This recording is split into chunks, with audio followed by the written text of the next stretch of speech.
there. Well, it turned out to be Harold, one of our Civil War soldiers here. He just wanted to come out and see what we're doing. Now this is what I'm going to blow up, and you're going to see a face in. So bear with me here. You see a face? I'll point it out. Eye, nose, handlebar, mustache, hairlock in the forehead. His orb is extremely bright. He's got what appears to be like sunken eyes, or very deep eyes, very bright eyes, and he always appears this way. We always know his orb.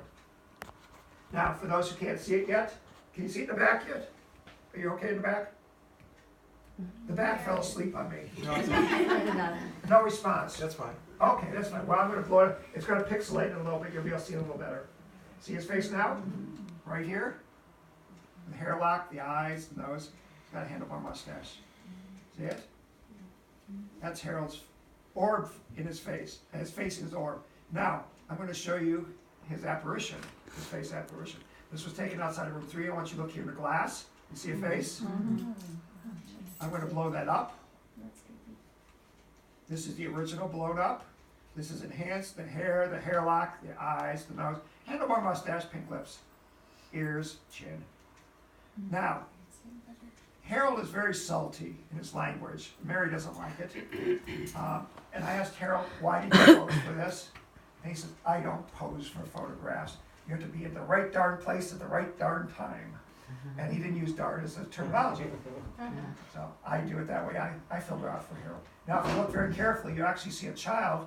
His name is Ronnie, over his shoulder. The eyes, nose. See it right there?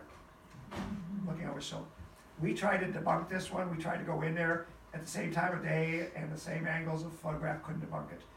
So that's Harold's apparition. Now, an apparition, for those who don't know, and Chris hinted on this, when you see an apparition, it's actually a hologram projected out of the orb. So if there's an actual apparition, somewhere nearby there's an orb projecting that image out. So it takes a lot of energy to do that projection. That's why they don't do it very often. They need to get your attention usually. Now, we had a guest who stayed here that actually saw Harold and happened to be an artist and drew his picture. And I said, Harold, is that a good picture of you? He says, that's a great picture of me. He looks really mean, doesn't he? Well, when we first started talking to Harold, now he's the alpha male here. If you want to be a spirit here in the inn as a resident, you have to pass vetting with Harold. He's the safety monitor here. He is the most power of the male side. Now, when he first started talking to us, everything to me was yes sir, no sir. Very blunt, very short. He never offered information unless I asked for it very distinctly. And after 3 years of getting to know us, his personality turned around 180 degrees to his real personality, and he is the biggest practical joker there is. His humor is off the wall. You will actually see if we start talking to him, he and I teasing at each other on the box. We just go at it all the time. We have very similar humor methods. We're both dry sense of humor, but we're both off the wall. But his humor, I can never touch his humor. It's off the wall. Now, there's something wrong with this picture. And I said, Harold, I got a problem with this picture. He says, what is it, Chuck? I said, you weren't a 3-star general, were you? You had 3 stripes. He said, Chuck, you figured me out. But I always wanted to be a general, so he posed as a general. Sure. So that's Harold being Harold. Sorry. Now, you've seen his orb, you've seen his apparition, and I got stuff in your way of that. I was trying to be quiet. No, that's okay. I'm picking on you because you walked in here. Lisa Birch. So, now you want to hear his voice? Yes. Well, that was overwhelming. Yes. Okay, yeah! Here's Harold's voice. I'm going to play it. Let's bring that volume up a little. No, that didn't work. What happened here? We have digital problems here. Let's try this. Let's try this one. Now I'm gonna blow you out of here now. I heard it. The hair is gonna grow on the ladies up front. It's gonna move to the background. You ready? How's that? It's perfect. Beautiful. That is taken off a digital recorder.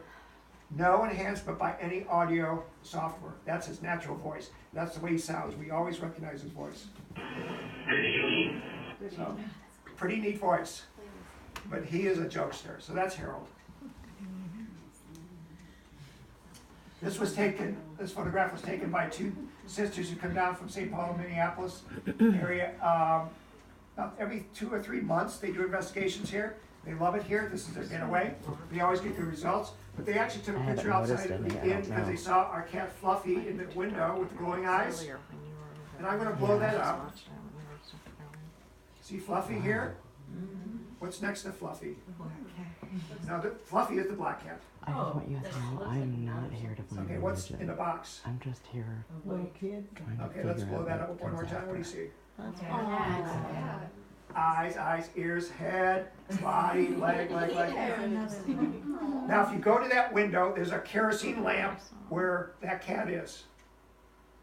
That cat is Josephine from the 1850s. We've all seen her, we've all felt her, we feel her purring. She likes to jump on beds and purr. She actually physically replaced the kerosene lamp in that picture. Now, these ladies know because they're investigators to take 3 pictures one after another, like we talked about. The first picture has the kerosene lamp here and Fluffy here. This is the middle picture. The third picture has the kerosene lamp back in place and Fluffy leaving the window. That's how fast this happened. Again, you have to be at the right place at the right time to catch stuff. But how many people have never seen an apparition before? Raise your hands. Come on, you're seeing one right now. Let's get in with the game here. That was a trick question. That's an apparition. Now, the spirit world calls her the little one, the wee one, because she is smaller than the rest of the cats. See the height difference? Yeah. So yes, she is cute. She is very cute. But that's Josephine. We're not done with things like that today. So this was actually taken during a GHU with Chris Moon. Chris is up here. All the guests are in the dining room, and the guy who took this was a newspaper reporter from Ottumwa, Iowa, and he actually came to the class to debunk Chris Moon and slam him in a newspaper article. He stayed the night in room 5. He had so much activity that he got no sleep. And when he got up in the morning, he had bags under his eyes. He came down to Joyce and says, I can't write the article I was going to write. What do I do? And she says, write just what happened in your room. So he did. Not validating or anything else. He just wrote facts about what happened. About a year or so ago, he found this picture and brought it with one of his friends who was coming to the inn, and he wanted us to debunk it. Now I want you to look in the box that I've got squared off there. I'm going to blow that up. What do you see? Folks, Yeah. nobody has ever worn a white dress to any of our events. Why? What do you say? We're lucky to get clean jeans. This is Iowa, folks. No. No. So what we did was we showed this picture to Jenny, who sees now everything's real to her. There's no black. It's all black and white. There's no gray in her room. Everything is real now. And they call her Yeah, Beacon you have of a Night. light. But we show They this to do? Jenny. Like a She flashlight? sees them all the time. Plays with them in Can her you room turn daily that with the on? spirits. You want me to turn it That's real on? Yeah, people. they'll get She doesn't know they're He won't spirit get type mad? things, but she knows the spirits, but she doesn't get the drift of it. Oh, look at So we turn said, that well, thing off. look at the wedding dress